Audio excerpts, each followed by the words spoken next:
আমরা বিশ্বের আন্তর্জাতিক হিউম্যানিটেরিয়ান সংস্থাগুলোকে ধিক্কার জানাই। আপনারা ব্যস্ত হয়েছেন পৃথিবীর মানবাধিকার প্রতিষ্ঠা করতে।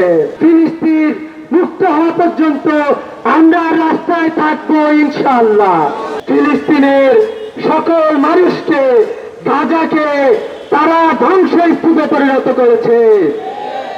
আমরা পুরা পৃথিবীর মুসলিম বিশ্ব, পুরা পৃথিবীর মানবতাবাদী জনগণ এই হত্যাকাণ্ডের তীব্র নিন্দা এবং প্রতিবাদ জানাচ্ছে।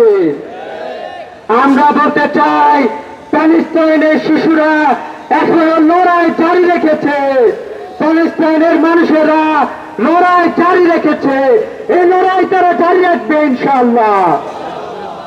আমরা মুসলিম বিশ্বের নেতৃবৃন্দকে, আমরা বিশ্বের আন্তর্জাতিক হিউম্যানিটেরিয়ান সংস্থাগুলোকে ধিক্কার জানাই।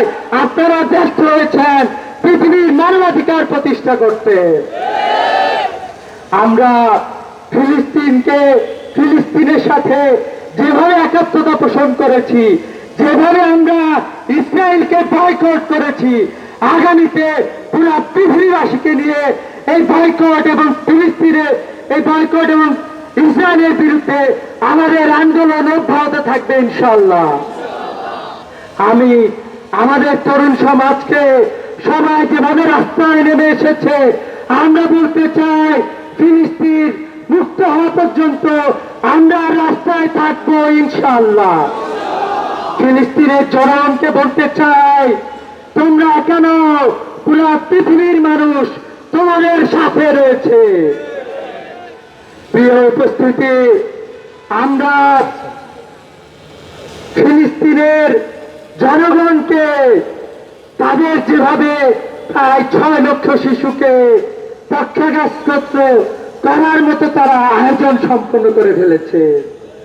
আমরা দেখতে পেলাম যে ফিলিস্তিনকে, গাজাকে গুড়িয়ে তারা গাজাকে শূন্য করে দিতে চায়, কিন্তু ফিলিস্তিনের মানুষরা যে চেতনা ধারণ করেছে, আমি বিশ্বাস করি মুসলিম বিশ্ব, পুরো পৃথিবী ফিলিস্তিনের চেতনা ধারণ করবে ইনশাআল্লাহ। যদি আমরা ফিলিস্তিনবাসীর চেতনা ধারণ করতে পারি, আমরা মুক্তি পাবো ইনশাআল্লাহ।